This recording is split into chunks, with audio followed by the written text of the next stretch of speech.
I'm going to read a book. And welcome to Niharika's Chatter. If you're new, subscribe, like, and share. Today I'm going to read this book, THIDWICK, the Big-Hearted Moose. Let's start.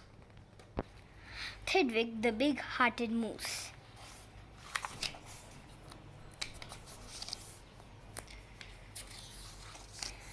Up at Lake Winnebago, the far northern shore, lives a huge herd of moose, about 60 or more, and they all go around in a big happy bunch, looking for nice tender moose moss to munch. Up at Lake Winnebago, one day they were lunching, just strolling along and enjoying their munching, for the moose moss that day was especially fine, when it happened that THIDWICK, the last moose in the line, saw a bingle bug sitting. The bug called out, "Hey, it's such a long road, and it's such a hot day. Would you mind if I rode on your horns for a way?" "Of course," smiled THIDWICK, the big-hearted moose. "I'm happy. My antlers can be of some use. There's room there to spare, and I'm happy to share. Be my guest, and I hope that you're comfortable there." So the bingle bug picked out a nice easy seat, and the moose went on looking for moose moss to eat. Well, an hour or so later, the bug heard a squeak, and he heard the small voice of a tree spider speak. "I say," said the spider, "you got a fine place. The moose seems quite friendly, has such a nice face. If I got on too, do you think he would mind?" "Hop aboard," laughed the bug, "and I think that you find the moose won't object. He's the big-hearted kind." "I expect," said the spider with joy and delight, and he started a web on the horn to the right.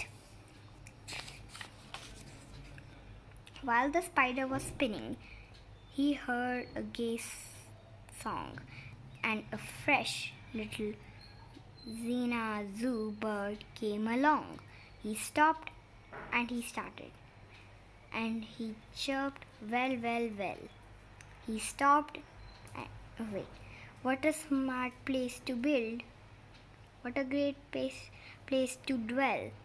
I've been living on trees ever since I was born. But here's something new. Why not live on a horn? If there's room for two, then there's room for three. There's plenty of room," laughed the bug. "And it's free." THIDWICK stopped walking. What was all that talking? These guests had caught THIDWICK the moose unawares. "Hey," he called out, "what goes on there upstairs?" "Just building a nest, sir," the Zoo said, and began yanking hairs out of poor THIDWICK's head, and he plucked out exactly 204. "Don't worry," he laughed, "you can always grow more." Then he dozed off to sleep in his fine moose hair nest. "This bird," murmured THIDWICK, "is sort of a pest, but I am a good sport, so I'll just let him rest. For host above all must be nice to his guest. Besides, now it's getting quite late in the day, and surely tomorrow they'll all go away. But alas, the next morning the sun early light brought Thidwick's sad eyes a most unwelcome sight. "Meet my wife," said the bird. "I was married last night. And perhaps, by the way, I should mention to you that her uncle is coming to live with us, too. You're a fine host, so I knew you'll be willing." Then the uncle, a woodpecker, started in drilling. All Thidwick's friends shouted, "Get rid of those pests!" "I would, but I can't," sobbed poor Thidwick. "They are guests." "Guests indeed," said his friends. His friends answered, and all of them frowned. "If those are your guests, we don't want you around.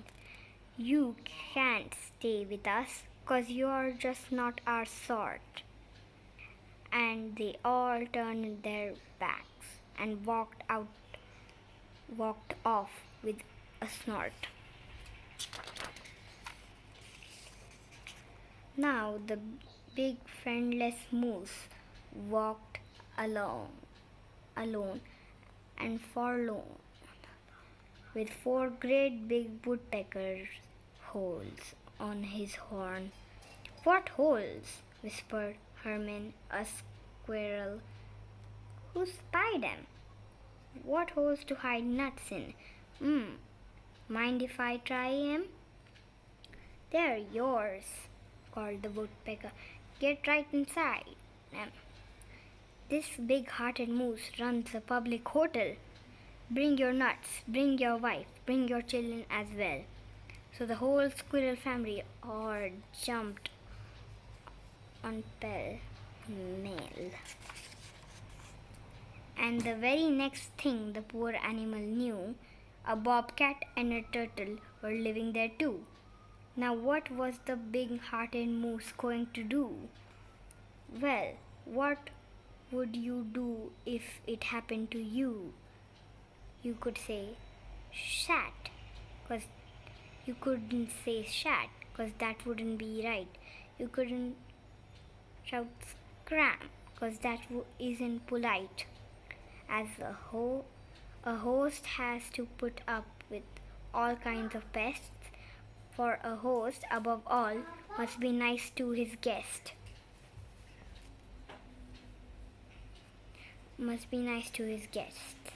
So you try hard to smile, and you try to look sweet, and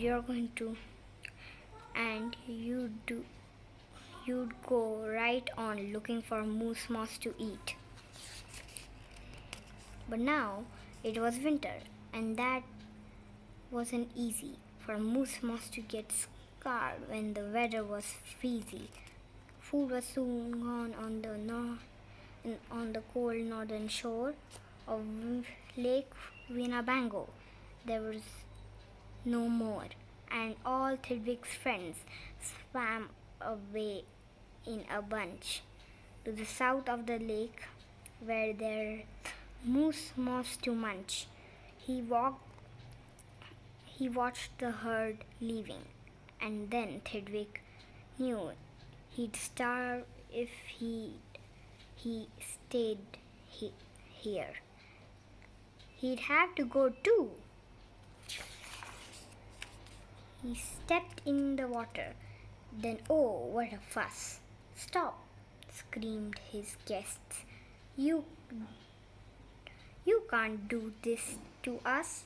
These horns are our home, and you no right to take our homes to the far distant side of the lake. Be fair," Thidwick begged, with a lump in his throat. "We are fair," said the bug. "We decided this by vote. All those in favor of going say A. All those in favor of going say nay. A, shouted Thidwick. But when he was done, nay, they all yelled. He lost. 11-1.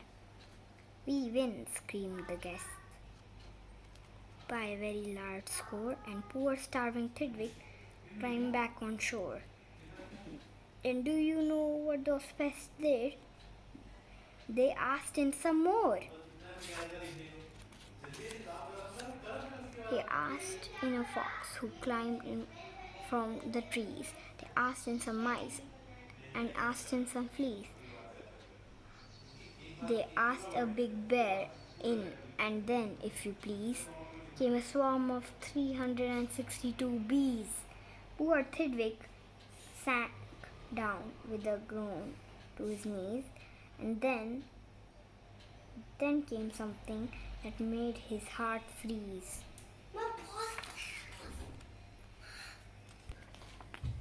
Bullets came zinging right past Thidwick's face. Guns were banging all over the place. Get the moves, get the moves, Thidwick heard a voice. Fire again and again, and shoot straight, one and all. We must get his head for the Harvard Club wall.